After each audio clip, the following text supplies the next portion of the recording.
اعوذ باللہ من الشیطان اللعین الرجیم بسم اللہ الرحمن الرحیم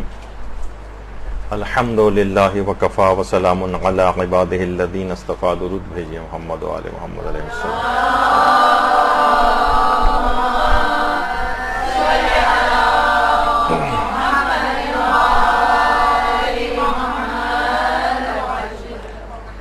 فقہ عزاداری کے سلسلے میں ہر سال اس موضوع کچھ نئے موضوعات پر ہماری گفتگو ہوتی ہے.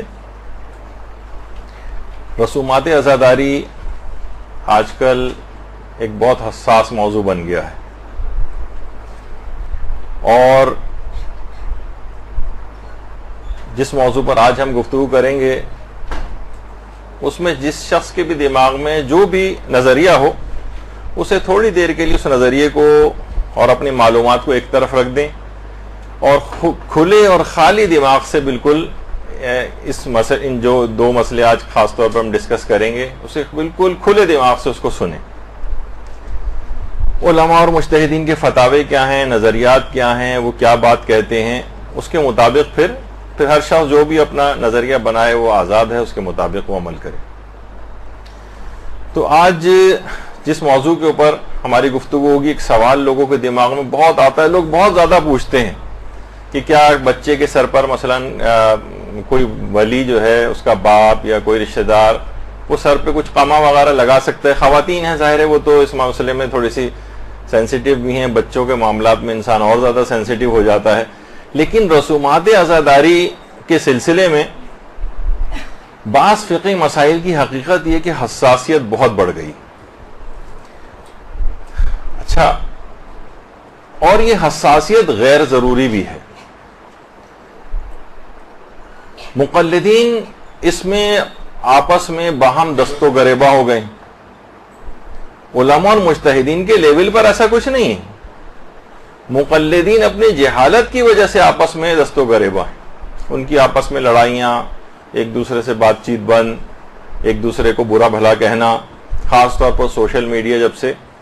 لوگوں کی دسترس میں آیا ہے تو ایک دوسرے سے کھل کر اظہار براءت اور لڑائی جھگڑا وہ ہونے لگا.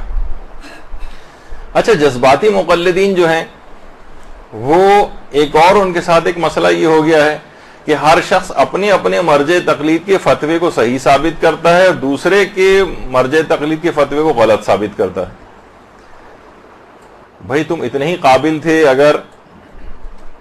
کہ تم کسی مرجع تقلید کے فتوے کو غلط ثابت کرو تو تمہیں تو خود مرجع سے بھی اوپر ہونا چاہیے تھا. تو یہ ایک بہت ہی غلط ٹرینڈ ہو گیا ہے.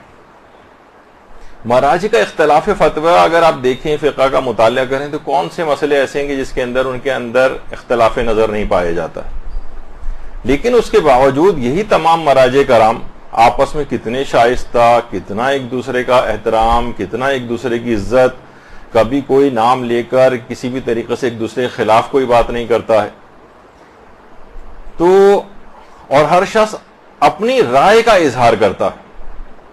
لیکن کیونکہ مقلدین حضرات ہیں، آپ نے دیکھا ہوگا نا جو کچے چاول ہوتے ہیں، جب تک چاول کچا ہوتا ہے بہت پتیلی میں سے کتنی شور کی آواز آ رہی ہوتی ہے، اور جب وہ واقعتاً پک جاتا ہے یعنی اس کا دم نکل جاتا ہے تو وہ خاموش ہو جاتا ہے. لیکن اب وہ کھانے کے بھی قابل ہوتا ہے، اس میں سے خوشبو بھی نکلنے لگتی. لیکن جب تک یہ کچا رہتا ہے شور بہت مچاتا ہے. تو اسی طریقے سے یہی تمام چیزیں ہمارے اس کے اندر بھی پائی جاتی ہیں کہ بہت سے مقلدین انہی کچے چاولوں کی طرح سے. پھر ایک مسئلہ یہ ہو گیا ہے کہ احادیث کی جانچ اور پرکھ یہ بہت سے مقلدین نے اپنے ہاتھ میں لے لی. یعنی یہ اجتہادی عمل وہ کہتے ہیں کہ یہ ہم بھی انجام دے سکتے ہیں،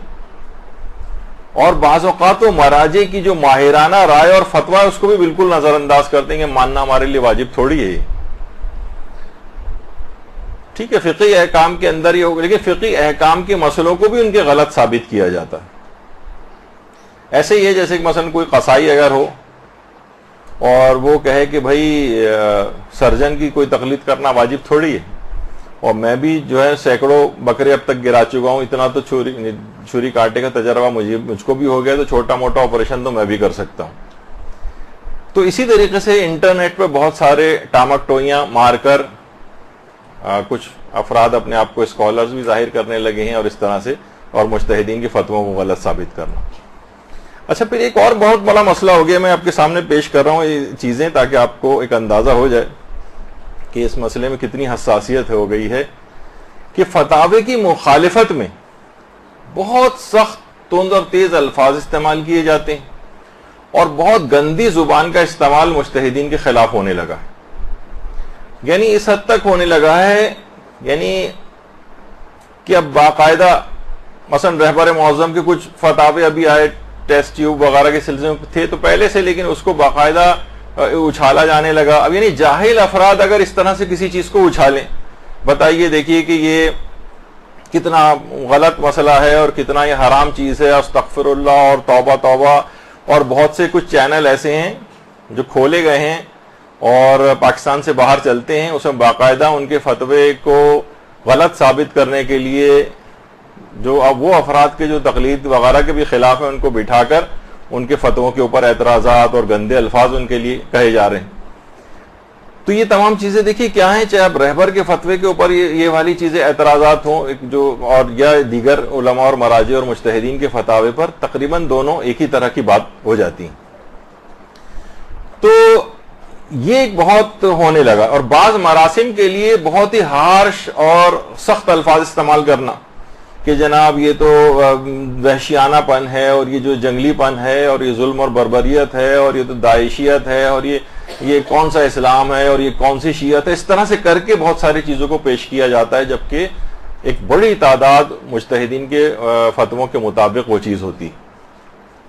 تو انسان ہر کوئی اپنے مرج تقلید کے فتوے کے مطابق عمل کرے اور دوسرے کے اوپر طعن و تشنیع نہ کرے. اس سے ہمیشہ خلفشار پیدا ہوگا, اس سے ہمیشہ اختلاف پیدا ہوگا, جھگڑے پیدا ہوں گے, آپس کے تعلقات خراب ہوں گے. مجتہدین جو عوام شیعہ ہے ان کا آپس میں اتحاد جو ہے وہ ختم ہوگا. مومنین باہم دست و غریباں آپس کے اندر ہوں گے اور فائدہ دشمن کو ہوگا. تو دونوں طرف سے دیکھیے کچھ افراط اور تفریط, اور زیادہ تر میں نے یہ دیکھا کہ فتاوی مجتہدین سے لا علمی جس کی بنا پر یہ چیز ہوتی. مثلا اس کے اندر سے ایک یہ بھی آتا ہے, نابالغ بچہ مثلا اگر خود زنجیر یا قمع لگائے. اچھا میں اتنا تھوڑا سا بتا دوں, آپ میں سے اکثر خواتین نہیں ہیں, پچھلے سالوں میں شاید 2 سال پہلے زنجیر اور قمع زنی کے مسئلے میں جو مجتہدین کے فتاوے جو تھے وہ ہم نے سارے پیش کیے تھے یہاں پر, اور تقریباً وہ 5.5 گھنٹے کا درس تھا. اس میں تفصیل کے ساتھ اس کو بیان کر دیا, تو وہ تو ہم دوبارہ نہیں لا رہے. اس میں یہ والا پوائنٹ کی تفصیل نہیں آ سکی تھی کیونکہ پہلے ہی اتنا زیادہ ہو گیا تھا کہ کیا بچے, یعنی یہ فقہی حکم ہے نا, بہت سے لوگ ابھی بھی کہتے ہیں کہ کیا ہم بچے کے سر پہ قمع لگائیں. بہت سے لوگ نظر بھی مانتے ہیں اس کی کہ میرے ہاں بچہ پیدا اگر ہوگا تو میں اس کے سر پہ جو ہے مثلاً قمع لگاؤں گا, یا عورتیں بھی بعض اوقات یہ نظر مانتی ہیں. تو اس کا فقہی حکم کیا ہے؟ تو اب ایک فقہی حکم کے طور پر سنیں, آپ کے سامنے فتوے بیان ہوں گے, پھر جو جس کا مقلد ہے اس کے مطابق عمل کرے. اچھا ایک تو یہ تھا ابھی کہ ممیز بچہ جو ہے خود زنجیر یا قمع لگائے. نابالغ ممیز یعنی سمجھدار جو ہوتا ہے 13 سال کا, 14 سال کا, یا ابھی 15 سال مکمل نہیں ہوئے ہیں کہ وہ بالغ ہو, تو وہ اگر کر رہا ہے تو دیکھیے اس کے اوپر تو کوئی تکلیف شرعی نہیں ہے. یہ تو سب مجتہدین, یعنی اگر وہ کوئی اس پہ کوئی شرعی حکم آتا نہیں ہے. نابالغ اگر کوئی, کیا آپ یہ کہیں گے نابالغ کے لیے کام کرنا حرام ہے؟ نابالغ کے لیے حرام اور واجب کوئی چیز نہیں کیونکہ ابھی وہ نابالغ ہے. پھر ایک مسئلہ یہ ہوتا ہے کہ کیا نابالغ اپنے ولی کی اجازت سے قمع زنی کر سکتا ہے, اپنے سر پہ قمع لگا سکتا ہے؟ یا ایک مسئلہ یہ ہوتا ہے کہ کیا ولی اپنے بچے کے سر پہ لگا سکتا ہے؟ یہ ایک مسئلہ لوگ اکثر باہم پوچھتے ہیں. اچھا اس میں دیکھیے ایک بہت بڑا مسئلہ یہ ہے کہ مقلدین کی مراسم عزاداری میں افراط و تفرید ہو گئی. بہت سے مراجع ایسے ہیں, اب اس میں بھی آپ سنیں گی جو پچھلا ہمارا درس تھا اور آج بھی آپ دیکھیں گی کہ مجتہدین میں آپس میں اس سلسلے میں اختلاف فتاوی ہیں. کچھ مجتہدین نے اجازت دی ہے. اچھا اجازت دینے کے معنی یہ نہیں ہوتے کہ اس میں بھی آپ افراط اور تفرید میں چلے جائیں. دیکھیے کچھ مراسم میں اجازتیں ہونا, کچھ اس میں حدود و قیود ہیں, کچھ شرطیں ہیں جن کی پابندی کرنا پڑتی ہے. مثلا اگر کوئی شخص اپنی حفاظت کے لیے پسٹل یا ایک چھوٹی سی گن بھی اپنے ساتھ رکھ سکتا ہے کوئی، لیکن وہی کہہ کے میں اپنی حفاظت کے لیے ایک پورا ٹینک لے کے اگر چل رہا ہوں، یا راکٹ لانچر اس نے کندھے کے اوپر لادا ہوا ہو اپنے کہ میں اپنی حفاظت ہر شخص کو کرنی چاہیے، تو لوگ کہیں گے بھائی پسٹل سے بھی کام چل سکتا تھا، آپ اتنا بڑا راکٹ لانچر اور ٹینک لانے کی کیا ضرورت تھی آپ کو؟ تو بعض اوقات یہ ہوتا ہے کہ جب کچھ لوگوں کو اجازتیں ملتی ہیں تو بہت سی اجازتوں کو بہت زیادہ بعض اوقات مس یوز بھی ہو جاتا ہے۔ مثلا اگر کچھ مجتہدین نے کہا کہ ہاں ٹھیک ہے، اپنے کچھ خون بہا سکتے ہیں، اپنا کچھ سر پہ قمع لگا سکتے ہیں، تو اب وہ بہت بڑی بڑی تلواریں لے آئے، مثلا بہت بڑے بڑے خنجر لے آئے، اور ایک عجیب ایک دہشت ناک ایک ماحول سا ایک پیدا ہو جائے، تو یہ وہی مقلدین والی بات ہے، اس کا مجتہدین کے فتوے وغیرہ سے اس کا تعلق نہیں۔ یہ میں اپنی طور پر اپنا ایک مشاہدہ بیان کر رہا ہوں، کوئی فقہ حکم نہیں بیان کر رہا ہوں۔ تو جو مجتہدین اجازت بھی دیتے ہیں وہ بھی آپ دیکھیں گے، وہ کہتے ہیں فقط 1 یا 2 بوند اور سوئی کی ایک نوک کے برابر بس، مثلا بچے کے سوئی کی نوک کے برابر اس کے ایک وہ لگائیں اس کے اوپر، اور اس کی خاص مصلحت ہے بھی جو آگے چل کے بیان کروں گا، جو ان کے جو وہ مصلحت وہ لوگ بیان کرتے ہیں۔ ہمیں اپنا تو کوئی چیز یہاں پہ نہیں پیش کرنی ہے، مجتہدین کے فتاوے پیش کرنے۔ تو وہ یہ کہتے ہیں کہ اگر آپ دیکھیں بہت سے لوگ قمع بھی اگر لگا رہے ہیں تو اتنا معمولی سا آپ نے رکھا اور اتنا ہلکا سا ایک نشان پڑ جائے، بس یہ بھی بعض اوقات یہ مجتہدین کہتے ہیں کافی، سوئی کی ایک نوک کے برابر 1 یا 2 بوند مشکل سے بھی اگر اس کا ہو جائے تو ٹھیک ہے، آپ اپنی اس نظر کو پوری کر سکتے ہیں، یا مثلا جو فائدہ آپ کو اس سے لینا ہے جو بھی وہ آپ کو اس سے فائدہ مل سکتا ہے اگر جن کے نزدیک جائز ہے۔ لیکن کوئی اس کے باوجود یہ کہے کہ نہیں بہت زیادہ افراد و تفرید کر دے اور بچے کو مثلا خون ہم خون کر دیا جائے، اور یہ تو یہ وہ مجتہدین بھی یہ بات نہیں کہتے۔ اچھا، اب میں آپ کو ایک سامنے، تاکہ آپ کے سامنے ایک وہ آ جائے، مثلا موجودہ مجتہدین میں آیت اللہ حافظ بشیر نجفی کا یہ نظریہ ہے، اور کچھ مجتہدین کا اور بھی جو ابھی آگے چل کر آپ سنیں گے، تو بہتر ہے کہ میں ان کی آواز میں ہی آپ کو سنا دیتا ہوں کہ وہ کیا کہہ رہے ہیں۔ اب ان کا اپنا فتوے کو دماغ میں رکھیں کہ یہ اپنا فتویٰ بیان کر رہے ہیں اور اپنی ایک چیز بیان کر رہے ہیں۔ ضروری نہیں کہ آپ جن کی تقلید میں وہ مجتہد بھی یہ بات کہتا ہو، لیکن ہمیں اختلاف نظر تو مجتہدین کا ہے نا آپس کے اندر، وہ اپنا ایک فتویٰ بیان کر رہے ہیں، اپنی ایک چیز بیان کر رہے ہیں، ان سے ملتے جلتے فتاوے اور مجتہدین کے بھی ہیں، لیکن وہ بھی اس طرح کی افراد و تفرید نہیں کر رہے۔ کس طرح کی کہہ رہے ہیں بس مثلا وہ آپ ابھی سن سکتی ہیں۔ اب اعتراضات کیے جاتے ہیں، چھوٹے چھوٹے بچوں کے سروں پہ زخم لگائے جاتے ہیں۔ ارے یہ بچوں کو تربیت کے لیے ہے، جیسے بچہ 7 سال کا ہو جائے تو اس کو آپ تھپڑ مارتے ہیں نماز کے لیے، کیوں مارتے ہیں؟ یہ بھی بالغ نہیں ہوا ہے، کیوں مارتے ہیں؟ تاکہ اس کو نماز کی عادت پڑے۔ ہم اس کے سر پہ چھوٹا سا سوئی جتنا زخم کرتے ہیں تاکہ اس کو امام حسین کے غم میں خون بہانے کی عادت ہو جائے۔ جس طرح نماز سکھانے کی 7 سال کا ہو جائے تو ہم اس کو تھپڑ بھی ماریں گے اور اس کو چھڑیوں سے بھی ماریں گے اگر اس نے نماز کو چھوڑا۔ تو اسی طرح ہم امام حسین کے غم میں بھی بچیوں کو نہ لیں، اس پہ ہم ان کو کر کے برانگیختہ کریں گے تاکہ وہ اس حال کے کہتے ہیں کہ بہتر یہ ہے کہ خون کا کسی کو دو، کسی محتاج کو وہ بھی دو، یہ بھی دو۔ امام حسین کو 2-3 قطرے اس کو بوتل پوری دے دو، تمہیں ہدایت دے، پوری بوتل دے دو اس کو امام حسین کو 2 قطرے خون کے۔ اور جہاد میں جاؤ، جہاد میں تو مجاہد نہ صرف اپنے خون کے قطرے دیکھ رہا، اپنی جان کو دے رہا ہے، دے وہ، لیکن امام حسین کے حق میں 2-3 قطرے خون سن کے بخل نہ کرے۔ یہ میرا فتویٰ ہے۔ 1-2 بوند بھی اگر نکل آئے تو کافی، اور ایک سوئی کی نوک کے برابر بھی اگر اس میں سوراخ کر دیا جائے، تھوڑا سا بس ایک کٹ لگا دیا جائے تو وہ چیز پوری ہو جاتی۔ تو بہرحال اب اس کو آپ نے دیکھا تو اس کی کچھ حکمتیں بھی انہوں نے بیان کی۔ اچھا، اب اس میں کیا ہونے لگا ہے ایک اور چیز کہ بعض اوقات جو اس کے مخالفین ہیں وہ انہوں نے کچھ جھوٹی خبروں کا جو ہے وہ سہارا اس کے اندر لیا اور اپنے ذوق کے مطابق جھوٹے پروپیگنڈے کرنا شروع کی۔ اچھا بعض اوقات یہ ہوا جھوٹے پروپیگنڈوں کے اندر کیا چیز ہوئی کہ مثلا وہ فلاں جگہ پہ ایک آدمی تھا, وہ زنجیر و قمع کرتے ہوئے مارا گیا, وہ بچہ جو تھا وہ فلاں جگہ پہ جو ہے وہ اس کا انتقال ہو گیا, جھوٹی خبریں. اور بعد میں بعض اوقات اس کی پھر تردید بھی آئی, ان گھر والوں نے کہا کہ نہیں ایسا تو کچھ بھی نہیں ہوا ہے, حتیٰ کہ علماء نے اپنے فتاوے کے اندر یہ چیز بیان کی کہ ہم نے جتنی بھی تحقیق کی کہیں ہمیں یہ بات پتہ نہیں چلی اور معلوم چلا کہ وہ جھوٹی خبریں تھیں. تو یہ نہیں کرنا چاہیے کہ اپنی بات کے اس بات میں کوئی بھی شخص جو ہے نا کوئی جھوٹی خبریں بنا کر جو ہے وہ لگانا شروع کر دے, یا بعض اوقات فوٹو شاپ کا استعمال جو ہے وہ اس کے اندر ہونے لگتا ہے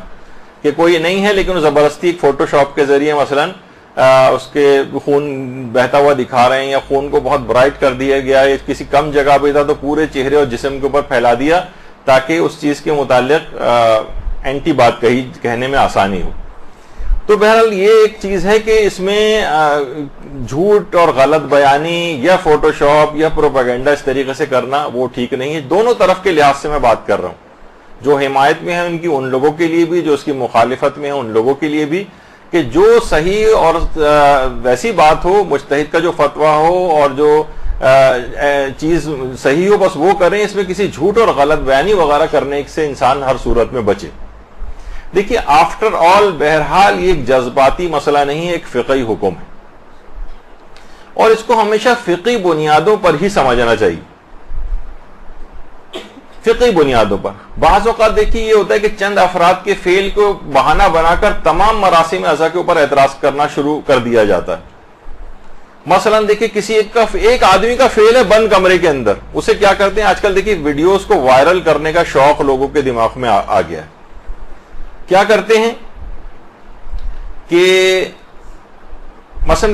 کہیں سے بھی ایک آ جاتی کہ جناب فلاں آدمی دیکھیے کمرے کے اندر یہ 2 افراد جو ہیں یہ کانٹے زمین پہ بچھائے ہیں اور کانٹوں کے اوپر لوٹ رہے ہیں کہ ہم یہ ماتم کر رہے ہیں. یہ کسی بھی جگہ کسی معاشرے کے اندر کہیں ایک کا دکا کہیں ہو بند کمرے میں تو ایک الگ بات ہے, لیکن کہیں یہ چیز رسم ازا کے طور پر نہیں. لیکن کیا اس کو پیش کیا جائے گا اس کے اوپر سوشل میڈیا پر, کہا جائے گا دیکھیے یہ خرافات رسومات عزاداری یہ سب رجبی رسومات عزاداری سب بکواس ہیں اور ان پہ کسی پہ عمل نہیں کرنا چاہیے, دیکھیے کیا ہو رہا ہے. اچھا اب آپ کو پتہ نہیں کہ کون بنا رہا ہے, وہ تمام افراد جو بند کمرے میں جنہوں نے بنائی ہے ویڈیو اس کے بعد وہ ریلیز کر رہے ہیں, ان کے مقاصد کیا ہیں, اور سب دھڑا دھڑ ایک دوسرے کو وائرل کرنا شروع ہو جاتے ہیں اور پوری دنیا کے اندر بھی غیروں کے ہتھے وہ لگتی ہیں وہ ویڈیوز, اور وہ آپ کے خلاف مزید پروپیگنڈا کرتے ہیں. آپ یہ سوچ رہے ہوتے ہیں کہ دیکھیے میں تو ہر آدمی کو آگاہ کر رہا ہوں, آگاہ نہیں ہو رہا, وہ ایک چیز شیعت میں پائی نہیں جاتی اور یہ اتہام اور تہمت لگائی جاتی کہ شیعہ یہ والی چیز کر رہے ہیں. تو اس فعل کو بہانہ بنایا جاتا ہے بعض اوقات. مثلا کسی جگہ کہا گیا کہ جناب وہ شیشہ توڑ کے اس کے بچھا کے زمین پر اس کے اوپر لوگ چل رہے ہیں. یہ کسی بھی جگہ کہیں آپ نے ایک آدمی مجھے بتا دیں جس نے کس رسم اعضاء کو کہیں ہوتے دیکھا ہو. یہ باقاعدہ اس طرح کی ویڈیوز خاص طور پر بنوائی جاتی ہیں یا بنائی جاتی ہیں, پھر اس کو وائرل کیا جاتا ہے اور اس کے اندر نادانستہ طور پر بھی کچھ اس طرح کے احمق افراد ہوتے ہیں جو ان چیزوں کو وائرل کرنے میں کام کرتے ہیں. بس ایک دوسرے کو فوراً شوق میں یہاں سے وہاں بھیج رہے ہیں, آپ کو نہیں پتا ایک جھوٹ کو پھیلانے میں آپ خود بھی ایک پارٹ بن رہے ہیں اس کا. جب یہ علماء کتنا زیادہ منع کرتے ہیں کہ اس طرح کی کسی بات کو سوشل میڈیا کے اوپر پھیلایا نہ جائے کہ وہ آپ کے خلاف استعمال ہوگی. اسی طرح سے بعض ذاکرین کے غلط افکار کی ویڈیوز کو وائرل کیا جاتا ہے. دیکھیے یہ بھی بہت غلط ہے. اس سے کیا ہوتا ہے شیعت کا ایک مذاق بن جاتا ہے. ابھی آپ نے دیکھا کہ پچھلے دنوں کچھ ویڈیوز اس طرح کی وائرل ہوئیں تو ایک ایسا مذاق سا بن گیا کہ اس پہ جوکس بننے لگے, اس پہ مذاق بننے لگے, اس کو یعنی عزاداری اور غم امام حسین کم ہو گیا, اور اس طرح کے مذاق اس عزاداری کے مہینے کے اندر وہ لوگوں ایک دوسرے کو کر رہے ہیں, اسی کو ڈسکشن کر رہے ہیں, بجائے کہ آپ غم امام حسین کا تذکرہ کریں, بجائے اس کے ان کی سوگواری کا اس کے اندر اظہار کریں, ان کے غم کو بڑھائیں. اس قسم کی باتوں کو پروموٹ کیا گیا, لوگ ایک دوسرے کو اس کو شیئر کرتے گئے اور اس کا مذاق بنتا گیا شیعت کا. پھر غیروں کو بھی اس سے فائدہ اٹھاتے ہیں, وہ آپ کی چیز اٹھا کے وہ لوگ بھی آپ کا مذاق اڑاتے ہیں. تو یہ بہت ساری اس طرح کی چیزیں ہو گئی ہیں. اچھا دیکھیے علماء اور مراجع منع کرتے ہیں دین کا کام کبھی بھی احمقانہ انداز میں نہیں کرنا چاہیے. مثلا لوگ کہتے ہیں بھائی دیکھیے فلاں آدمی نے ایک کتاب لکھی ہے, فلاں مقرر نے تقریر کی, ہمارے مجتہدین اس کا جواب کیوں نہیں دیتے. یہ بات یاد رکھ لیجئے کہ ان افراد کو جو اس قسم کی باتیں پھیلاتے ہیں, چند ذاکرین کے اندر کچھ ایسے چیزوں کو وہ فروغ دیا جاتا ہے, مثلا آپ نے دیکھا ہوگا ابھی ظاہر ہے کہ وہ ایک ویڈیو وائرل ہوئی تھی جس کے اندر مردے کے زندہ ہونے کا تذکرہ تھا. تو اس سے کیا لوگوں نے بہانہ بنایا, یعنی اس کو وائرل کیا گیا اور اس کے بعد پھر کیا ہوا, اس کو جو شیئر کر رہے تھے اور پھیلا رہے تھے, مذاق اڑایا گیا, معجزات کا انکار کیا گیا.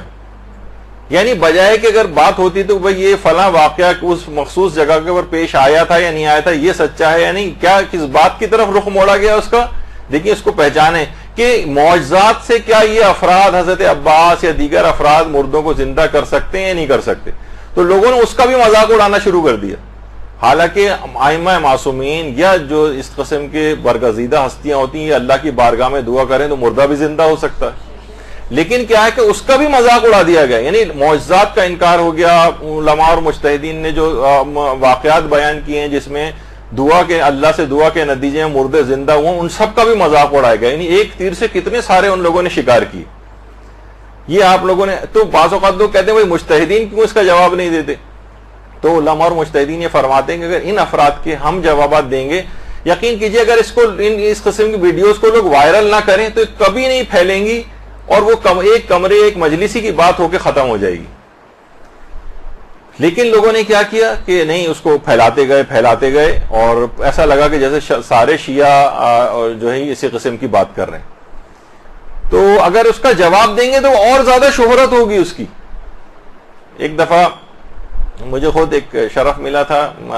مرحوم مولانا شیخ علی مدبر نجفی صاحب جو آیت اللہ سیستانی کے آیت اللہ خوئی کے بھی وکیل تھے, اور ایک دفعہ ایک شادی کی تقریب میں میرے پاس ہی بیٹھے ہوئے تھے تو انہوں نے بتانا شروع کیا کہ نجف میں ایک عالم نے ایک کتاب لکھی جس میں تمام مجتہدین کے فتووں کو اور باتوں کو نا غلط اپنے لحاظ سے اس نے ثابت کیا کہ دیکھیں ان کا یہ مسئلہ غلط, ان کا یہ مسئلہ غلط, فلاں مجتہد کا یہ مسئلہ غلط. وہ کتاب اس نے چھپوا بھی دی, اور نجفی میں کہہ رہے ہم لوگ اس زمانے میں طالب علم تھے اور اس کی کتاب کو اس وقت وہاں پہ بڑی شہرت ملی اور لوگ تقاضا ہی کر رہے تھے کہ مجتہدین اس کی کتاب کا جواب دیں. مجتہدین نے کہا نہیں, اگر ہم جواب نہیں دیں گے تو یہ کتاب یہیں کی یہیں ختم ہو جائے گی, اور جواب دیں گے تو یہ کتاب ہمیشہ کے لیے زندہ ہو جائے گی کہ جس کو نہیں بھی پڑھنا ہوگا نا وہ بھی اس کو پڑھے گا. دیکھیے ایک چیز ہوتی ہے شبہ سازی, یعنی ایک خود سے ایک شبہ ایجاد کریں. میں نے ایک زمانے میں بہت ابتدائی طالب علمی کے دور میں ہم لوگ میڈیکل کالج میں ہوتے تھے تو وہاں ایک عالم نے درس دینے شروع کیے, کہا کہ میں ابتدائی 15 یا 20 درس ان دلائل کے دوں گا جس میں یہ ثابت کروں گا کہ خدا نہیں ہے, اور پھر ان تمام 21ویں درس سے ہم شروع کریں گے کہ خدا ہے, ثابت کریں گے کہ وہ باتیں غلط تھیں. تو ہم نے دیکھا کہ 10 15 20 درس تک تو کچھ لوگ رہے, اس کے بعد جب وہ واقعی ثابت کرنے کے اوپر آئے کہ اللہ ہے تو وہ مجمع آدھے سے بھی کم رہ گیا تھا. یعنی شبہ ایجاد ہو گئے اور ان کی تشفی بعد میں ان کے جوابات نہیں ملے. تو ضروری نہیں ہے کہ اس قسم کی باتوں کے اگر جواب دیں تو ہر کوئی پڑھے گا. اچھا مثلا فلاں کا جواب آیت اللہ سیستانی نے دیا, اب اس آدمی کی کتاب مشہور ہوگی, جس کو نہیں بھی پڑھنا ہوگا وہ پڑھے گا وہ جا کر. جس زمانے میں وہ سلمان رشدی نے کتاب سیٹنک ورسز وغیرہ لکھی تھی تو لوگ جس کو نہیں بھی پڑھنا وہ بھی جا کے کہتا تھا کہ یار کیا لکھا ہے اس کے اندر, ذرا ہم بھی پڑھیں. یعنی اس کو ایک تجسس اس کے اندر ہونے لگا. خیر وہ تو اس کے قتل کے فتوے کے بعد سے تو وہ جس طرح سے اس کا جو ہے وہ انجام لوگوں کے سامنے رہا, کس طرح سے وہ بچاتا پھرتا ہے اور پوری دنیا اور آخرت دونوں اس کی تباہ برباد ہوئی وہ اپنی جگہ. تو شیخ علی مدبر کہنے لگے کہ ہم لوگ مجتہدین سے کہتے تھے, مجتہدین کہتے تھے نہیں اس کی کوئی جواب دینے کی ضرورت نہیں. پھر ہم نے واقعی دیکھا کہ چند سالوں کے اندر اس کی کتاب کو لوگ بھول گئے, اس آدمی کو بھی بھول گئے, کتاب وہ شخص سب نسین منسیہ ہو گئے. تو یہی والی چیز ہمارے ساتھ بھی ہے کہ ہم ایسے افراد کو, ایسی باتوں کو اگنور کریں, اس کو پھیلائیں نہیں, اس کو وائرل نہیں کریں. تو یہ جو شور و غوغا یہ سب کچھ ہے یہ سب ان کو بڑھانے سے ہوتا ہے. اور ہر شخص کو چاہیے کہ وہ اپنے مرجع کے فتوے کا احترام کرے, اور جو اس کا مرجع نہیں ہے اس کے بھی فتوے کا احترام کرے. دیکھیے سب کے پاس اپنے دلائل ہیں. اچھا یہ جب یہ مقلدین آپس میں شروع کرتے ہیں, مثلا آیت اللہ سیستانی وہ مقلد ہے, وہ مثلا کسی اور مجتہد کے فتوے پہ اعتراض شروع کر دے اور اس کے خلاف دلائل بیان کرنے لگے, تو کیا ہوگا کہ پھر وہ دوسرے مجتہد جو ہے اس کا نمائندہ آغا سیستانی پہ اعتراض کرنے شروع کر دے گا, اور وہ جو کسی کی بھی تقلید نہیں کرتے وہ سارے مجتہدین کے فتووں کو کرنے لگیں گے، جیسے اب ہونے لگا ہے۔ جناب آغا رہبر نے مثلا شطرنج کا جو ان کا فتویٰ ہے وہ بھی ایک خاص تناظر کے اندر ہے، شطرنج کو مطلقاً انہوں نے حلال نہیں کیا، اس معاشرے کے اندر جہاں جوئے کا کوئی تصور شطرنج کے ساتھ نہ رہے وہاں انہوں نے کہا ہے کہ اس کو کھیلنے کی اجازت ہے۔ لیکن وہ معاشرے اگر یہ نہیں کہا کہ شطرنج حلال ہے، نہیں، جب وہ جوئے کے حالات سے ہی خارج ہو گئی تو کہتے ہیں کہ پھر اس کی حرمت کا حکم نہیں رہتا، اور ہر ایک کے پاس اپنے دلائل ہیں، امام خمینی کا بھی یہی نظریہ تھا مثلا۔ لیکن جس معاشرے کے اندر اب بھی یہ چیز ہے اور اب بھی آلات جوا میں شامل ہوتی ہے وہاں پر یہ اب بھی حرام رہے گی، تو انہوں نے یہ پیش کرنا شروع کر دیا، دیکھیے امام جو ہیں وہ تو شطرنج کی اتنی مذمت کر رہے ہیں اور یہ مجتہدین کو دیکھیے یہ کیا کر رہے ہیں کہ یہ ان کو حلال قرار دے رہے ہیں۔ مور حلال ہے، آیت اللہ سیستانی کا نظریہ، وہ کہتے ہیں دیکھیے فلاں فلاں روایت کے اندر تو مور امام نے حرام قرار دیے، یہ حلال قرار دے رہے ہیں۔ تو یہ مقلدین نے اس قسم کے کام اپنے ہاتھوں میں پکڑ لیے کہ ان کا فتویٰ صحیح ہے، ان کا فتویٰ غلط ہے۔ ہر مجتہد کے پاس اپنے فتوے کے دلائل ہوتے ہیں اور اس کا ہر مجتہد کے فتوے کا احترام کرنا ضروری ہے، خواہ وہ آپ کے اپنے مرجع تقلید کے فتوے کے برخلاف فتوی کیوں نہ ہو۔ اچھا، اب آ جائیے موضوع کے اوپر۔ یہ تو میں نے ایک مختصر سی ایک تمہید باندھی جو شاید اختصار سے تھوڑی سی اور آگے بڑھ گئی، لیکن بہرحال یہ کہ اب آ جائیے اس مسئلے کے اوپر کہ کیا ولی اپنے بچے کے سر پر قامہ لگا سکتا ہے۔ اب دیکھیے خود اس مسئلے کے اندر کئی گروہ ہیں مجتہدین۔ پہلا گروہ ہے جو کہ قائلین حرمت ہے، جو یہ کہتا ہے کہ نہیں یہ کام نہیں ہو سکتا، ولی یہ کام نہیں کر سکتا، بچے کے سر پر ایسا کوئی کٹ نہیں لگا سکتا کہ جس سے خون نکلے۔ ان میں کون قائلین حرمت میں کون کون شامل ہیں؟ ان میں ایک آیت اللہ خامنئی رہبر معظم شامل ہے۔ وہ یہ فرماتے ہیں کہ نہیں، کوئی بھی شخص اپنے بچے، ولی بھی وہ تو خیر اصلاً دیکھا جائے تو خونی ماتم ہی کے رہبر خلاف ہیں، اور وہ بڑوں کے لیے بھی اور بچوں دونوں کے لیے اس کام کو ممنوع قرار دیتے ہیں۔ اور قائلین حرمت میں جو دوسرا نام ہے وہ آیت اللہ ناصر مکارم شیرازی کا ہے، وہ بھی اس کو منع کرتے ہیں۔ اچھا، یہ ہو گیا ایک گروہ جو ان کے مقلدین یہ کام نہیں کر سکتے، بلکہ اگر کسی نے نظر اس طرح کی کسی عورت نے مانی ہو اور وہ ان دونوں میں سے کسی کی تقلید ہو، ان دونوں مجتہدین کی میں سے کسی کی، تو اس کی وہ نظر جو ہے وہ باطل ہے، وہ اس کے اوپر عمل نہیں کر سکتی، وہ عورت یا کوئی مرد اپنے بیٹے کے لیے۔ دوسرا ہے گروہ ہے قائلین سکوت، جو کہ اس مسئلے میں خاموش ہیں، ان کا اصلاً کوئی فتویٰ موجود نہیں۔ جیسے دماغ میں لوگوں کے آتا ہے کہ کیا نابالغ کے سر پر ولی قامہ لگا سکتا ہے، آیت اللہ سیستانی کا اس سلسلے میں کیا نظریہ ہے؟ تو اصلاً آیت اللہ سیستانی نے اس مسئلے میں، اس مسئلے کی حساسیت کی وجہ سے، اس کی بھی ہم ایک تفصیل بیان کر چکے ہیں قمازنی والے مسئلے میں، کہ وہ بالکل خاموش ہیں، ان کا کوئی فتویٰ اس سلسلے میں نہیں پایا جاتا۔ اچھا، ایک فتویٰ اگرچہ ان کے نام کے حوالے سے، ان کے ایک وکیل کے حوالے سے مشہور ہوا ہے کہ انہوں نے بھی منع کیا ہے، لیکن دیکھیے بتا دوں ایک بات کہ وکلاء جو ہیں مجتہدین کے، وہ فتویٰ بیان تو کر سکتے ہیں لیکن اپنی کوئی رائے الگ سے دینا، اگر وہ کوئی بیان کریں بھی تو ضروری نہیں کہ مجتہد کی بھی وہی رائے ہو۔ آپ یہ کہ بھائی ان کے وکیل ہیں تو وکیل ہیں، ٹھیک ہے، وہ خمس جمع کرنے کے سلسلے میں وکالت ہے، کچھ اجازتیں ان کے پاس ایکسٹرا ہوتی ہیں، لیکن وہ ان کی طرف سے کوئی فقہی مسئلہ بنا نہیں سکتے۔ مثلا مجتہد کے ایک وکیل ہیں جو خود ہی قریب الاجتہاد ہے، اور ہمارا بھی ان سے رابطہ رہتا ہے، یعنی کبھی ہم ان سے پوچھیں گے آغا آغا ذرا اس کا بتائیں کہ یہ فتویٰ، اس سوال کا جواب کیا ہے، تو وہ اپنا جواب جو ہوتا ہے وہ بیان کرتے ہیں۔ پھر ہم ان سے پوچھتے ہیں کیا آغا سیستانی کا بھی یہی نظریہ ہے، تو وہ کہتے ہیں نہیں ان کا نظریہ یہ نہیں، ان کا یہ ہے، یا ان کا فتویٰ مجھے معلوم نہیں۔ یعنی بعض اوقات وہ اپنی رائے بھی، کیونکہ خود قریب الاجتہاد ہیں یا شاید مجتہد ہو گئے ہوں، تو وہ اپنی رائے بیان کر دیتے ہیں جبکہ ہیں ان کے وکیل، تو وہ اصلاً آغا سیستانی کی رائے نہیں ہوتی۔ تو اس لحاظ سے ایک فتویٰ ان کے حوالے سے مشہور ہوا ہے لیکن وہ ثابت نہیں ہے، کیونکہ اصلاً آغا سیستانی نے اس مسئلے میں کبھی کوئی فتویٰ دیا ہی نہیں۔ تو یہ قائلین سکوت کہلاتے ہیں۔ اچھا، اتنا اور بتا دوں کہ جس مسئلے میں بھی آپ کا مجتہد جو ہے وہ خاموشی اختیار کرے اور فتویٰ نہ دے، تو اس مسئلے میں آپ علم میں دوسرے بڑے مجتہد کی بات بھی مان سکتے ہیں۔ آپ خود تحقیق کریں گے مثلا آغا سیستانی کے بعد علم میں دوسرا بڑا مجتہد کون ہے، پھر آپ اس مسئلے میں جس مسئلے میں مجتہد نے خاموشی اختیار کی ہوئی ہے اس میں پھر دوسرا بڑا مجتہد جو ہے اس کی بات بھی مانی جا سکتی. تو اس سلسلے میں یہ دماغ میں رہے. اچھا یہ والا جو مسئلہ ہے تھوڑا سا ذرا ایک ٹیکنیکل بھی ہے. ایک ہوتا ہے کہ خود قما زنی کو حرام سمجھنا, اور ایک اور مسئلہ یہ ہے کہ کیا ولی کے پاس اس قسم کا کوئی اختیار اور اتھارٹی ہوتی ہے, ولی کے پاس کوئی اختیار یا اتھارٹی ہوتی ہے کہ وہ اپنے مصلحت دیکھتے ہوئے, جس میں بچے کی مصلحت ہو, یعنی ایسا نہیں کہ بلا وجہ اس کو پٹائی کرنی ہے, اس بچے کو اذیت پہنچانی ہے تو وہ اس کے جسم پہ کوئی کٹ لگا دے, نہیں, ایسی تو کسی ولی کے پاس, کسی باپ کے پاس یہ اختیار نہیں ہوتا. ہماری پوری تفصیل اس موضوع پہ ہو چکی کہ باپ کب کب بچے کو مثلا مار سکتا ہے اور کب نہیں مار سکتا. مثلا بچہ جو ہے بالفرض بالکل ہی نہ پڑھ رہا ہو,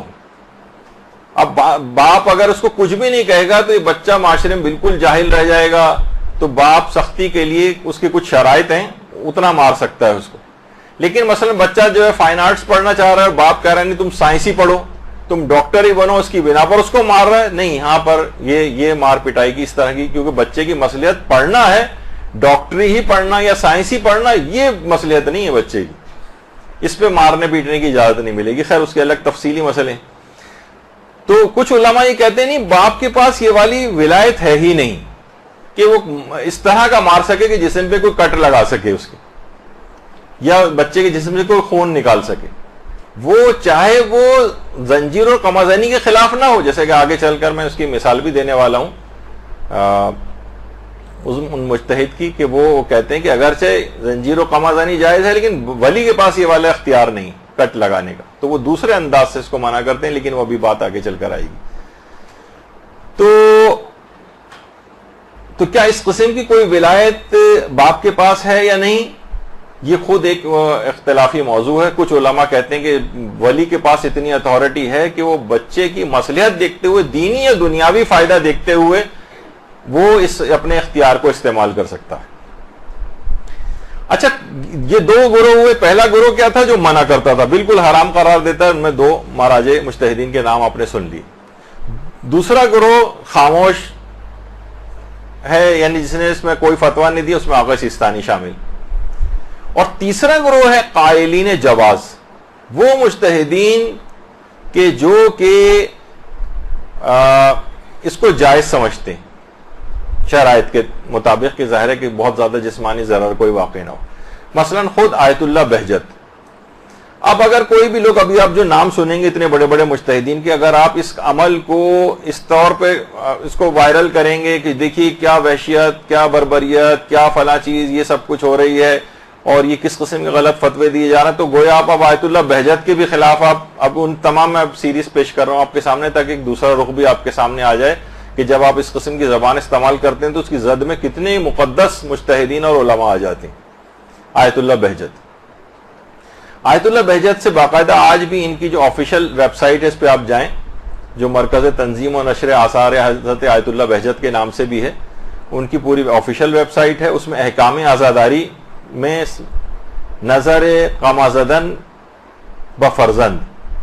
1079 مسئلے کا نمبر ہے. اس میں یہی سوال پوچھا گیا ہے آغا بہجت سے کہ ایک شخص نے نظر کی کہ اگر خدا نے مجھ کو اولاد عطا فرمائی یا بیٹا مجھے عطا کیا تو میں ہر سال عاشورے پر اس کے سر پر قمع لگاؤں گا. کیا یہ نظر کرنا, ایسی نظر کرنا صحیح ہے؟ اور اگر یہ صحیح ہے تو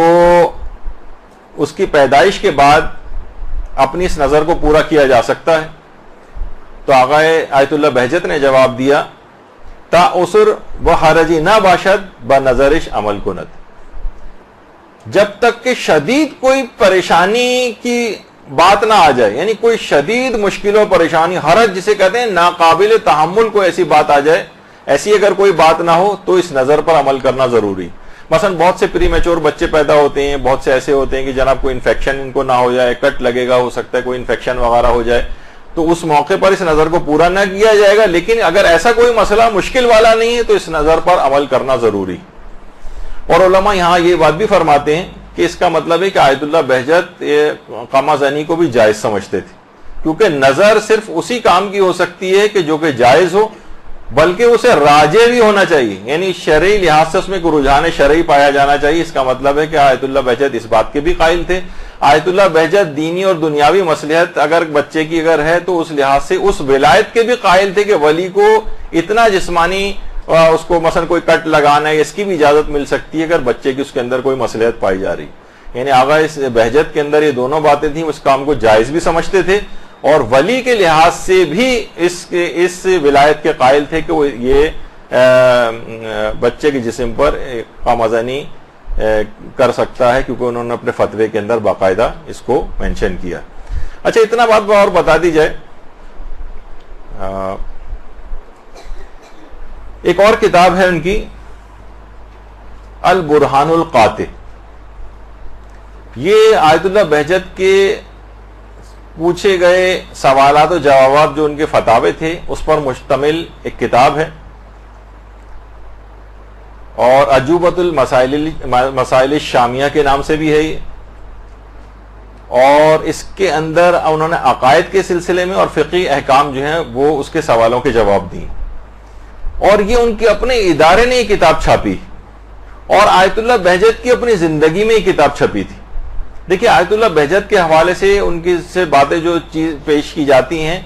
ان میں بہت ساری باتیں غیر معتبر بھی، یعنی پھیلائی گئی ہیں کہ آیت اللہ بہجت نے کہا جبکہ اس کا کوئی ویسا ریفرنس نہیں ہوتا۔ بعض اوقات اتنی زیادہ وہ چیز اس کے اوپر موجود ہوتی ہے کہ مثلا ہم بیان کرنے والے یا تحقیق کرنے والے بھی بہت سارے اور جو افراد ہیں وہ بھی دھوکہ کھا جاتے ہیں۔ مثلا ایک دفعہ ایک درس ہوا تھا، میں اس کا بھی بیان کر دوں کہ مثلا میں نے خود ہی کسی درس میں بیان کیا تھا کہ آیت اللہ بہجت کے قرآن جو ان کے زیر استعمال تھا اس کے حاشیے میں فلاں جملہ لکھا ہوا تھا، امام زمانہ کے لحاظ سے ایک بات اس کے اندر کی گئی تھی۔ درود بھیجیے محمد و آل محمد۔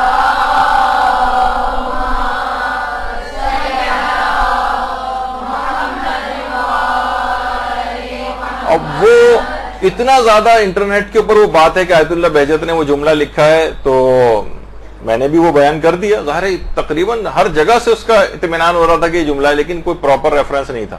بعد میں جب ان کے دفتر سے اور ان کے ادارے سے رابطہ کیا گیا تو انہوں نے کہا کہ ہم نے آیت اللہ بہجت کے زیر استعمال تمام قرآن دیکھے، اس میں کسی بھی جگہ وہ حاشیے کے اندر جملہ نہیں۔ تو بہت سی ان اوتھینٹک باتیں بھی معاشرے کے اندر ہو جاتی ہیں، اکثر دھوکہ کھا جاتے ہیں۔ لیکن یہ کتاب ایسی کہ جو آیت اللہ بہجت کے اپنے ادارے نے چھاپی اور آیت اللہ بہجت کی اپنی زندگی میں چھپی ہے، اس کے اندر کیا ہے؟ اس کے اندر باقاعدہ آیت اللہ بہجت سے کچھ سوالات کیے گئے ہیں۔ اس میں ایک سوال یہ ہے، حل یجوز للولی، اچھا پہلا اس میں ایک سوال تھا وہ قامزنی سے متعلق ہے، تو وہ اس میں تو آیت اللہ بہجت نے شرائط بتا کے قامزنی کو جائز قرار دیا، تو اس میں کہا کہ اگر یہ چیز جائز ہے تو حل یجوز للولی ضرب طفلہ الصغیر کذالک بنفسہ او بتقدیمہ للغیر لیفعل بہ ذالک، اگر یہ کام جائز ہے قامزنی تو کیا ولی کے لیے اپنے چھوٹے بچے کے سر پر خود قامہ لگانا کیا یہ جائز ہے، یا یہ کہ کوئی اور شخص لگائے، کسی اور کے ہاتھ سے یہ والا کام عمل انجام دلوائے جائے، کیا یہ چیز جائز ہے؟ تو آیت اللہ بہجت نے جواب دیا اس کتاب کے اندر، یجوز ذالک ما یرویا صلاحہ فی الدنیا والآخرہ کما یجوز الاحتجام بہ مع عدم الضرر والاکراہ، یہ چیز جائز ہے اگر ولی یہ دیکھ رہا ہے کہ اس کے اندر اس کی دنیا اور آخرت کی کوئی صلاح ہے، جس طریقے سے حجامہ جو ہوتا ہے کما یجوز الاحتجام، یعنی جس طریقے سے حجامہ وہ کپنگ وغیرہ جو آج کل ایک طریقہ ہے نا حجامہ جس میں خون نکالا جاتا ہے،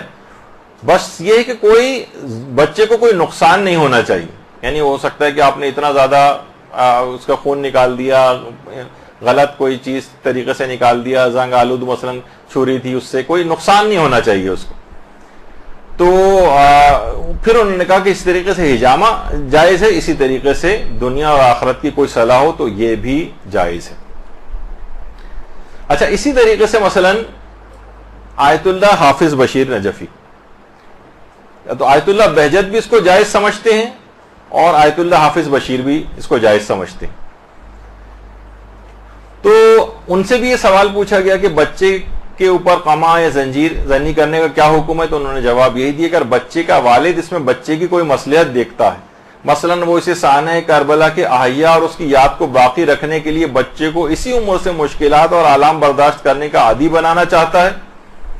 اور اس میں قما زنی اور زنجیر زنی کی شرائط جائز ہونے کی موجود ہو تو اس میں کوئی حرج نہیں، اور وہ جائز ہونے کی جو شرطیں ہیں وہ 3-4 ہیں، وہ اس کے تحت بھی آیت اللہ بشیر جو ہے وہ جائز سمجھتے ہیں۔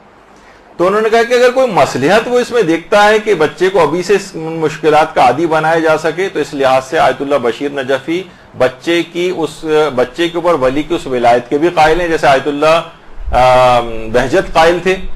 اسی طریقے سے حافظ بشیر نجفی بھی قائل ہیں۔ جس زمانے میں چند سال پہلے حافظ بشیر صاحب کا ایک انٹرویو ٹائپ کا آیا تھا جس میں انہوں نے جائز قرار دیا تھا، تو بہت سارے اہل علم افراد نے بھی ان پر یہ اعتراض کیا کہ یہ تو بالکل نئی بات لے کے آئے ہیں، ولی کے پاس تو یہ والا اختیار اور اتھارٹی ہوتا ہی نہیں کہ بچے کے جسم پہ کوئی کٹ لگا سکے، جبکہ ان کی نگاہ میں شاید دیگر مراجع کے فتاوے نہیں تھے۔ کتنی بڑی تعداد علماء کی ہے، ایک خاص تعداد کے جو کہ اس کام کو جائز سمجھتی ہے اور ولی کے پاس اس اتھارٹی کی قائل ہے۔ تو بہرحال انہوں نے، اور وہ کہتے ہیں زیادہ نہیں، صرف ایک انہوں نے اپنے جو تقریر آپ اگر ان کی سنیں تو اس کے اندر ہے کہ ایک سوئی کی نوک کے برابر آپ اس کو بس ایک کٹ لگائیں، 1-2 بوند بھی نکل آئے تو کافی ہے کہ بچہ، تاکہ دیکھیے بہت سی چیزیں ہمارے ہاں ذرا بہت سینسیٹیو بھی ہیں، جیسے میں نے ایک دفعہ کہا بھی تھا کہ ایکیوپنکچر کا جو ایک طریقہ علاج ہے ہمارے ہاں، تو کتنا لوگ اس سے ڈرتے ہیں کہ جسم میں اتنی ساری سوئیاں لگی ہیں، ایک سوئی سے بچہ، سب سے زیادہ بچہ کو جو ڈرایا جاتا ہے دیکھیے تو وہ اللہ بابے سے ڈرایا جاتا ہے یا ڈاکٹر صاحب سے ڈرایا جاتا ہے۔ ہمارے پاس بھی کبھی کوئی رشتہ دار بچے وغیرہ لے کے آتے ہیں تو وہ شرارت کر رہا ہوتا ہے تو کہیں گے خبردار خاموش ہو جاؤ نا ڈاکٹر صاحب ابھی انجیکشن لگا دیں گے آپ، یعنی اس کو انجیکشن سے اتنا خوف دلایا گیا ہے کہ وہ ڈاکٹر کی شکل دیکھتے ہی بعض اوقات ہم حیران ہوں گے، بچے تو آپ کہیں پہ بھی لے جائیں، لیکن بعض اوقات کلینک میں آتے ہی بچہ ڈاکٹر کی شکل دیکھتے ہی ایسا رونے لگتا ہے کہ جیسے پتہ نہیں کیا ہو گیا اس کے ساتھ، اتنا ڈرایا گیا اس کو۔ تو بعض اوقات معمولی سا 1-2 ڈراپ بھی نکل آئے ہمارے ہاں تو اس کو بہت خطرناک چیز سمجھا جاتا ہے، جبکہ اسکن ذرا سی کٹ لگتا ہے اس کے اندر عام طور پر بھی آپ دیکھتے ہیں کہ اس میں سے 1-2 بوند قطرے جو ہے وہ نکل آتے ہیں۔ تو بہت سی چیزیں بہت زیادہ سینسیشنلائز اور وہ بھی ہو گئی ہیں اور اس میں بہت حساسیت پیدا ہو گئی۔ تو آیت اللہ حافظ بشیر نجفی کا بھی یہ نظریہ ہے، وہ چند شرائط کے ساتھ اس کو جائز بھی سمجھتے ہیں اور بچے پر باپ کی اس ولایت کے بھی قائل ہیں۔ اچھا، پھر اس کے بعد کہ 1-2 بوند بھی اگر ہو جائے تو بس کافی ہے اور اس سے وہ مقصد حاصل ہو جاتا ہے۔ اچھا، اس میں پیچھے کچھ دلائل بھی ہیں بھی آگے چل کر۔ تیسری اور شخصیت جو موجودہ زندہ مجتہدین میں ہے، آیت اللہ صادق روحانی۔ آیت اللہ صادق روحانی نے اپنی کتاب جو قربان الشہادہ، قربان الشہادہ، اس کے اندر بھی اس مسئلے کو لکھا ہے۔ اس میں پہلا مسئلہ تو یہ کہا، ضمناً ایک اور بھی انہوں نے چیز بیان کر دوں کہ بہت سارے افراد یہ کہ جن کے نزدیک جائز بھی ہے زنجیر و قما زنی، لیکن ان کی مثلا والدین اگر انہیں منع کر رہے ہیں اور ان کو اذیت ہو رہی ہے ان کے اس عمل سے، تو ان سے پوچھا بھی گیا کہ اگرچہ یعنی ان کے فتوے میں جائز تھا، لیکن اگر کوئی شخص کرنا چاہے زنجیر و قما زنی کرنا اور لیکن اس کی والدہ اس کو منع کر رہی ہوں، تو انہوں نے جواب دیا کہ اگر وہ کر رہی ہوں، اگر وہ شخص کر رہا ہو زنجیر و قما زنی اور اس کے کرنے سے اس کی والدہ کو اذیت پہنچ رہی ہو تو پھر اس کے لیے جائز نہیں ہوگا، اس کے لیے حرام ہو جائے گا، کیونکہ والدین کو اذیت پہنچانے سے بچانا یہ حرام ہے اور اس حرام سے بچنا واجب ہے۔ تو وہ ایک الگ مسئلہ ہے کہ بعض اوقات اس طرح سے بھی جائز ہونے کے باوجود چیز حرام ہو جاتی۔ پھر اس کے بعد اگلا سوال کیا گیا ان سے، یہ اور زیادہ واضح، ان سے یہ پوچھا گیا کہ حل للاب ولایہ علی الولد الصغیر بان یجرح رأس ولده حتى یخرج الدم التدبیر وماذا لو کان الولد صغیرا جدا، یعنی کیا باپ کو اس بات کی ولایت ہے کہ وہ چھوٹے بچے کے سر پر جراحت کر سکے یہاں تک کہ خون نکل آئے، جسے تدبیر کہتے ہیں، یعنی خونی ماتم وغیرہ قما وغیرہ لگانا، خاص طور پر جبکہ بچہ بہت چھوٹا ہو۔ تو ان کا تو نظریہ یہ ہے آیت اللہ صادق روحانی کا، تدبیر الآباء لابنائہم، باپ کی بیٹے کے اوپر قما لگانا زائدن علی جوازہ، جائز سے بھی زیادہ عمل حسن اور راجح، یعنی بہت بہتر عمل ہے، بشرط اللہ یترتب علیہ ہلاک النفس، بس یہ کہ وہ ہلاک نہ ہو جائے، کوئی ایسی نقصان نہ پہنچ جائے، یا اس کا کوئی عزب جو ضائع نہ ہو جائے، یا مثلا اس میں شل نہ ہو جائے، اس قسم کا کوئی نقصان نہ ہو، تو یہ ایک بہتر چیز بھی ہے۔ اچھا بہتر کیوں ہے، یہ بھی آگے چل کر دیگر مجتہدین کے فتوے میں بھی بات بیان ہوئی، اور دوسرا فتویٰ بھی ان کا اسی سلسلے میں، وہ کہتے ہیں کہ یہ جائز ہے۔ تو اگر آپ کہیں کہ نہیں ایک چیز بالکل حرام ہے اور سب مجتہدین تو اس کا اپلائی کر دیں، تو اس تمام مجتہدین کے فتوے کا استخفاف ہو جائے گا۔ آپ نے دیکھا کہ آیت اللہ بہجت بھی اس ولایت کے قائل تھے اور اس کام کو بھی جائز سمجھتے تھے، آیت اللہ حافظ بشیر بھی جائز سمجھتے ہیں اور ولی اس سلسلے میں اس کی ولایت کے قائل بھی ہیں، آیت اللہ صادق روحانی بھی اس کو جائز سمجھتے ہیں اور باپ کی اس سلسلے میں ولایت کے قائل ہیں۔ اچھا اسی طریقے سے آیت اللہ سعید الحکیم، آیت اللہ سعید الحکیم بھی موجودہ زندہ مجتہدین مراجع نجف میں سے ایک ہیں، اور وہ بھی اس سلسلے میں وہ کیا فرماتے ہیں، ان کی کتاب ہے فتاوی کی، جس میں جو سوال و جواب ہے، جس میں اور اس میں 1026 ان کی کتاب کا جو سوال نمبر ہے، اس میں بھی ان سے یہ بات پوچھی کہ حل للاب ولایت علی الولد الصغیر بان یجرح راس ولدہ حتی خروج الدم التدبیر فی الیوم العاشر من المحرم وماذا لو کان الولد صغیرا جدا واذا کان ذلک غیر جائز افیدونا بالدلیل۔ یعنی ان سے پوچھا گیا کہ بچہ اگر بہت چھوٹا ہے تو کیا باپ اس کے سر پر 10 محرم کے روز کمل جو ہے وہ لگا سکتا ہے،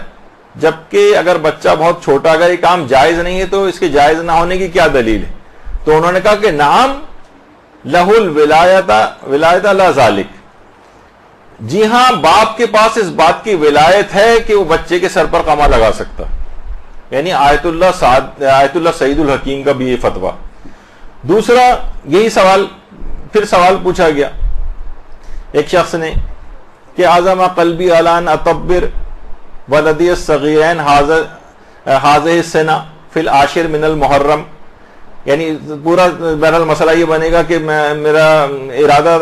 یہ تھا کہ میں بچے کے سر پہ جو ہے اپنے بچوں کے سر پہ قمع لگاؤں 10 محرم کے روز، تاکہ ان کی تربیت ہو جائے شاعر حسینیہ کے لیے، اور بہرحال الحمدللہ میں نے اپنے اس ارادے کو پورا کیا، بچوں کو کوئی نقصان بھی نہیں پہنچا، تو کہیں مجھے دیت تو نہیں دینی پڑے گی؟ دیکھیں کسی کو اگر آپ مثلا جسمانی نقصان پہنچائیں تو اس کے اوپر دیت دینا واجب ہو جاتی، جسم سے اگر خون نکالیں۔ تو انہوں نے جواب دیا کہ ولی اگر دیکھ رہا ہے کہ بچے کی اس میں کوئی مصلحت ہے تو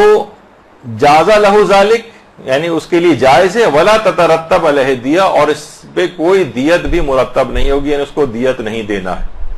یعنی اب آپ دیکھیں کہ موجودہ مجتہدین میں سے ہی آیت اللہ بہجت بھی اس کی ولایت کے قائل تھے باپ کی اس سلسلے میں، اور اس عمل کو بھی جائز سمجھتے تھے، سعید الحکیم بھی جائز سمجھتے ہیں اور اس قسم کی ولایت کے بھی قائل ہیں، حافظ بشیر بھی اس کے اندر آ گئے، صادق روحانی بھی آ گئے۔ اچھا پھر اس کے بعد آیت اللہ شیخ شمس الدین وائزی، آیت اللہ شیخ شمس الدین وائزی سے بھی یہ سوال پوچھا گیا، تو انہوں نے بھی اس سلسلے میں بس یہ کہا کہ کسی شخص کی نگرانی میں بچے سے قمع زنی کروائی جا سکتی ہے بشرط سے کوئی نقصان نہ پہنچے، اور وہ نگران بھی اس کام کے لیے ولی سے اجازت لے۔ اس کا مطلب ولی کے پاس ان کے فتوے میں بھی اس بات کی یعنی اس بات کی انہوں نے فتویٰ دیا ہے کہ ولی کے پاس یہ والی اتھارٹی بھی ہے کہ وہ بچے کے سر پر قمع لگا سکتا۔ اچھا اب یہ دیکھیے سب آپ نے کھلے دل کے ساتھ بس علماء اور مجتہدین کے فتاوے سنے، تاکہ آپ کبھی بھی، میں یہ چاہ رہا ہوں کہ کبھی بھی کہ دوسرے ہمارے مجتہد کے خلاف بھی کیوں نہ ہو، تب بھی ہم اس کے فتوے کا احترام کریں کہ نہیں ایک مجتہد اور مرجع کا فتویٰ ہے، ہم اس کے خلاف زبان استعمال کریں گے، اس کو برا بھلا کہیں گے، تو مجتہدین کے فتاووں کا استخفاف ہوگا، یعنی ان کے معاشرے کے اندر وقت اور ویلیو گر جائے گی، حتیٰ کہ ہمارے اپنے مجتہد کی ویلیو گر جائے گی جن کا ہم دفاع کر رہے ہیں۔ تو نتیجہ کیا ہوگا کہ لوگوں میں آپس میں وہ ہوگا، آپ ان کے مجتہد کو برا کہیں گے، وہ پلٹ کے آپ کے مجتہد کو برا کہے گا، اور آپس میں اختلاف اور انتشار ہوگا۔ تو آیت اللہ شمس الدین وائزی بھی یہ کہتے ہیں۔ اچھا اسی طریقے سے آیت اللہ شیخ محمد سند، یہ بھی زندہ مجتہدین میں سے، باقاعدہ ان کے انٹرنیٹ پہ کتنے درس خارج وغیرہ بھی ہوتے ہیں، ان سے بھی یہ والا سوال پوچھا گیا کہ کیا باپ جو ہے وہ قمع زنی کر سکتا ہے چھوٹے بچے پر، اور خاص طور پہ جو بچہ ہے بالکل دودھ پیتا بچہ ہو اگر، تو کیا باپ کے پاس اس قسم کی کوئی ولایت ہوتی ہے؟ تو انہوں نے کہا کہ روایات کے اندر حجامہ کا استحباب نص کے ذریعے ثابت ہے، یعنی بالکل صحیح اور معتبر روایتیں حجامہ کی. حجامہ یعنی جسم سے خون نکالنا، فاسد خون وغیرہ نکالنا. وہ کہہ رہے ہیں اس کا ہم کئی مرتبہ اس سلسلے میں فتاوے بھی دے چکے ہیں. اچھا دیکھیے حجامے کا ایک چیز اور اب آپ کو بتا دی جائے کہ حجامہ آپ کو پتا ہے کہ آج کل کپنگ وغیرہ ایک طریقہ علاج بہت مشہور ہوا ہے، آج کل جگہ جگہ اس کے کلینکس بھی کھلنے لگے ہیں، لیکن یہ تو بہت پرانا ایک اس زمانے میں، اب تو خیر ذرا انسٹرومنٹ ذرا ماڈرن ٹائپ کے ہو گئے ہیں. پہلے تو جونکوں کے ذریعے حجامہ ہوتا تھا، لیچز لگواتے تھے جسم پر.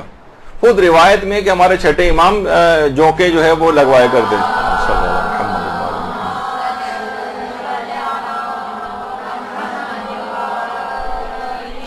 دیکھیے ہر حجامہ یعنی جسم سے خون نکالنا،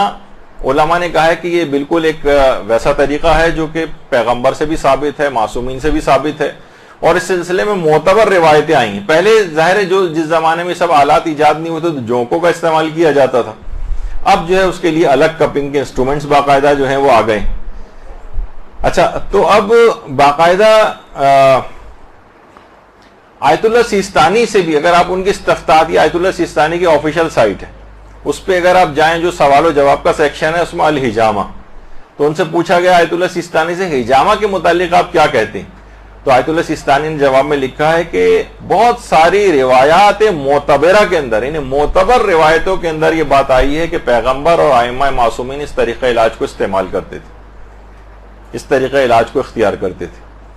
تو معتبر روایتوں کے اندر یہ بات آئی ہے. تو یہی علماء نے بھی اس سلسلے میں جو باقاعدہ کہا ہے، شیخ محمد سند نے، تو میں نے وہ فتویٰ اس میں بھی نہیں دکھا سکا، لیکن اسی فتوے کے ضمن میں نیچے انہوں نے پھر ثابت بھی کیا ہے اس کو،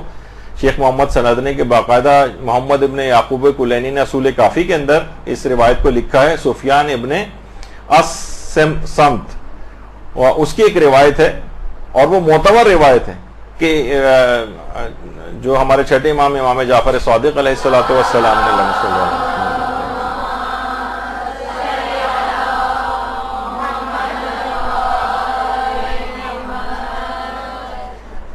فرمایا کہ ہر 4 مہینے کے بعد ہر ماہ بچے کا حجامہ کروایا جائے،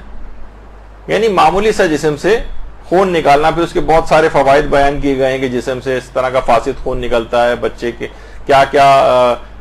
اس میں اس کو فوائد حاصل ہوتے ہیں.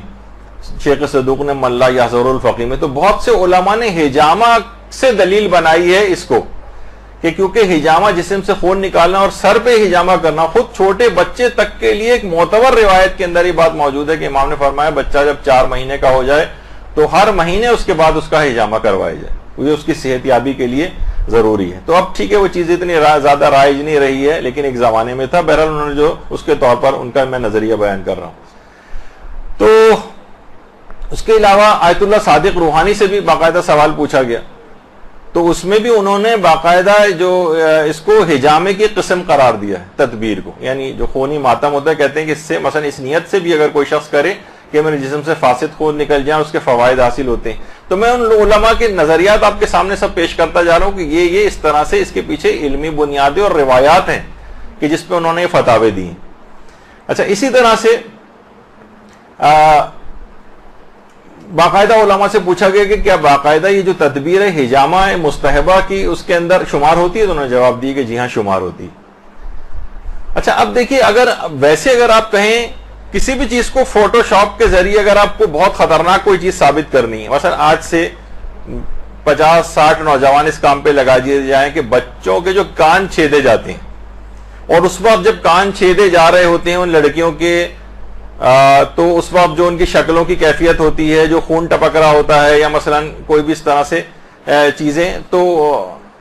کتنی ان کو تکلیف ہو رہی ہوتی ہے، بچوں کے اوپر کتنا ظلم کیا جا رہا ہے. کوئی کان چھیدنے کو اس طرح سے ضروری تو نہیں ہے، کوئی اور طریقے کا، کوئی یہ نہیں کہ یعنی کان باقاعدہ اس انداز سے کہ جس کے اندر بندہ ڈالنا ویسے الگ سے ضروری ہو، کوئی اس طرح کی تبلیغ کرنا شروع کر دے. ویسے اتنا اور بتا دوں کہ بچے کی پیدائش کے جو مستحبات ہیں اس میں ایک ہے کان میں سوراخ کرنا،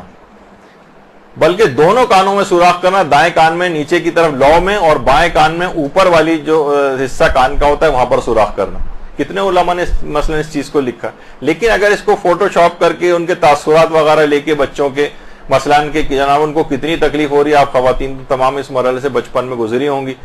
تو کیوں بچوں کے اوپر اتنا ظلم کیا جائے اور ایک پوری مہم بنائی جائے, تو اس سلسلے میں بڑی تبلیغ ہو سکتی ہے, اور ایک اس میں فوٹو شاپ کا اور اضافہ کر دیا جائے تو خون میں لت پت چیزیں بھی جو ہیں وہ بہت برائٹ کر کے دکھائی جا سکتی ہیں. حتیٰ کہ بچوں کی جو ہجامہ اور کپنگ آج کل ہو رہی ہے بچوں کی, اچھا میں اتنا اور بتا دوں, ابھی علماء کے فتوے بھی آئیں گے. ہجامہ کے لیے آپ کہیں گے یہ تو بیماریوں کے علاج کے لیے ضروری ہوتا ہے, جیسے سرجری کے اندر بھی خون نکلتا ہے. نہیں, ہجامہ میں بیماری بھی ہونا ضروری نہیں, صرف یہ کہ صحت مند رہنے کے لیے بھی انسان ہجامہ بہت رائج ہے. یعنی آدمی صحت مند رہے, جسم سے اس کے فاسد خون نکلتا رہے, تو بچوں کے لیے بھی اس لحاظ سے یعنی کوئی بیماری نہیں ہے. لیکن مثلا لوگ بچوں کا اب اس کو اگر کوئی کہے کہ جناب دیکھیں بچوں کو اتنا خون نکالا جا رہا ہے, بچوں کو کتنی تکلیف جو ہے اس سلسلے میں ہو رہی ہوگی, اور ایک خوفناک اور دہشتناک ایک فضا اس کے اندر پیدا کی جائے, تو یہ بھی ایک حرام چیز ہو جائے گی. جبکہ روایات معتبرہ کے اندر اس طریقہ کار کو معصومین کے استعمال کرنے کا طریقہ کار جو ہے وہ بیان ہوا ہے. تو بہرحال اب دیکھیے یہاں پر پھر وہی بات ہو جائے گی کہ جو قائلین حرمت ہیں وہ تو آپ نے دیکھ لیا کہ رہبر اور ان کے اور آیت اللہ ناصر مکارم و مقلدین وہ اپنے بچوں کو نہ اس کی اجازت دے سکتے ہیں, نہ خود کام یہ والا کر سکتے ہیں. لیکن اس کے بعد اتنی بڑی تعداد ایسی ہے علماء کی جس میں آیت اللہ بہجت ہیں, مثلا آیت اللہ صادق روحانی ہیں, اور آیت اللہ سعید الحکیم ہیں, اور آیت اللہ حافظ بشیر نجفی ہیں, اور اس کے علاوہ آیت اللہ جمیل حمود عاملی, انہوں نے تو باقاعدہ اس میں پورا اس میں روایات بھی لکھی ہیں ہجامہ کے سلسلے میں کہ تدبیر کا الحجامہ, یہ ہجامہ ہی کی ایک قسم ہے, اور اس میں پیغمبر اور حتیٰ کہ چھوٹے بچوں تک کے ہجامے کے لیے جو روایات آئی ہیں, اور اس میں انہوں نے یہ بھی کہا کہ ضروری نہیں کہ بچہ جو ہے بیماری ہو, بلکہ صحت مند شخص کے لیے, چھوٹا بڑا عورت مرد سب کے لیے اس کے اندر اس کے جو معتبر روایتیں آئی ہیں اس کا استحباب ثابت. اس طرح آیت اللہ شیخ شمس الدین واعظی ان کا بھی یہی فتویٰ ہے. اس کے علاوہ آیت اللہ شیخ محمد سند کا بھی یہی فتویٰ ہے. تو آپ نے دیکھا کتنے مقدس علماء اور بزرگ علماء اس میں شامل ہیں. تو اس میں آپ اگر ایک اس طرح کی اس میں حساسیت پیدا کریں اور اس کو وحشیت اور بربریت اور فلاں اور پتہ نہیں کیا کیا اس کے اندر قرار دے دیں, اور ان تمام علماء کے فتووں کا جو مذاق اڑانا شروع کر دیں, تو ایک شیعت کے اندر خلفشار اور انتشار برپا ہو جائے گا. آپ کہیں ٹھیک ہے ان کا یہ نظریہ, ان کے مقلدین چاہیں تو اس کے اوپر عمل کریں, لیکن ہم جو ہے گندی زبان استعمال کر کے اور علماء اور مراجع کے خلاف, ان کے فتاوی کے خلاف استعمال کرنا یہ بالکل جائز نہیں. جس طریقے سے رہبر کا اگر کوئی کے خلاف کوئی وہ کرے کہ ان کا یہ فتویٰ غلط ہے, جیسے کہ بہت سے ٹی وی چینل ایسا کر رہے ہیں, ان کا فتویٰ دکھاتے ہیں امام خمینی کا فتویٰ. کل ہی دیکھا کہ امام خمینی کی تحریر الوسیلہ سے ایک مسئلہ نکال کر باقاعدہ اس کو جو ہے پھیلایا جا رہا تھا کہ دیکھیے کتنا خلاف اسلام مسئلہ انہوں نے معاذ اللہ یہ بیان کیا. تو یہ لوگوں کے ہاتھوں میں ایک عجیب کھلونا جو ہے وہ اس کو بنایا جا رہا ہے. اس کو آپ سمجھیے کہ کسی بھی مجتہد کی توہین وغیرہ کرنا پھر یہ دوسروں کو موقع مہیا کرے گا کہ وہ آپ کے مجتہد کو بھی برا بھلا کہنے لگے. اچھا, اتنا جو لوگ اس کو انجام دیتے ہیں وہ کہتے ہیں کہ ہم اس کی اس یاد کے طور پر بھی مواسات کے عنوان سے یہ کام کرتے ہیں کہ وہ ششمہا جو شہید ہو گیا تھا اس کی شہادت اور مظلومیت کا پوری دنیا کو پتہ چلے کہ اس نے کس طریقے سے زخمی ہو کر امام کے ہاتھوں میں دم توڑا تھا. تو ہم چھوٹے بچوں کو جو قمع لگاتے ہیں کہ کچھ خون نکالتے ہیں تو ایک مواسات اور ہمدردی کے جذبات کا ایک اظہار ہوتا ہے. یہ خود ایک الگ ایک ٹاپک ہے کہ مواسات کے اندر یہ چیزیں شمار ہوتی ہیں نہیں. یہ ہم خود وہ قمع زنی والے لیکچر میں تفصیل سے ڈسکس کر چکے ہیں. اچھا, بہت سے علماء اور مراجع ایسے ہیں,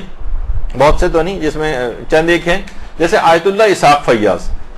آیت اللہ اسحاق فیاض اگرچہ قمع زنی کو جائز سمجھتے ہیں, لیکن کہتے ہیں کہ نہیں, باپ کے پاس یہ والی ولایت نہیں ہے کہ بچے کو کوئی کٹ لگا سکے. یعنی وہ مسئلہ ایک الگ ہے اور یہ والا مسئلہ ایک بالکل الگ ہے. جب بھی میں نے کہا کہ اس میں دو مسئلے الگ الگ ہو جاتے ہیں,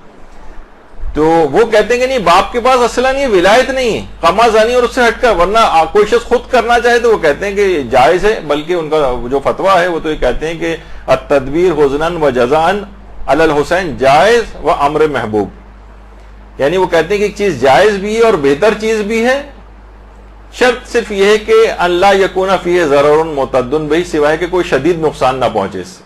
تو وہ اگرچہ اس کے جائز اور پسندیدہ ہونے کے بھی قائل ہیں, لیکن کہتے ہیں کہ ولی اپنے بچے کے سر پر قمع نہیں لگا سکتا.